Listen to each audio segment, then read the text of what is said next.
Je suis là avec les camarades, membres du bureau exécutif du SINABEF. Et cette délégation comporte les représentants de toutes les sections, à part la section des assurances qui est empêchée, parce que l'information est tombée tardivement. Mais toutes les autres sections sont représentées ici par leurs secrétaires généraux. Et après analyse de la situation et après analyse des garanties et des engagements qui nous ont été donnés par les plus hautes autorités pour trouver une solution dans les plus brefs délais au point de blocage, nous avons décidé de venir devant vous en tant que le premier responsable du gouvernement qui représente les plus hautes autorités pour dire que nous avons convenu de suspendre le mot d'ordre de grève que nous avons déposé.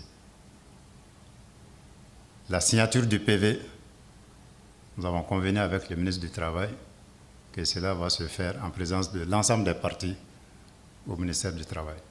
Encore une fois, vous remercier et vous réitérer notre engagement à accompagner les plus hautes autorités du pays pour l'apaisement d'un climat social dans notre pays qui nous est si cher. Grand plaisir de recevoir le syndicat SINABEF ce soir à la primature, au nom de son Excellence le général d'armée Assimi Goïta, président de la transition, chef de l'État.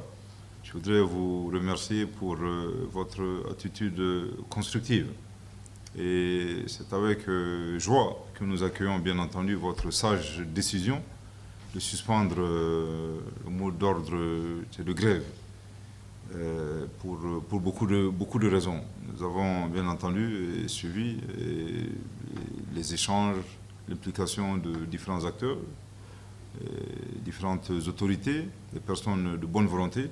C'est le lieu et l'occasion, au nom du chef de l'État, de les remercier, de vous remercier également. C'est une discussion, c'est un échange.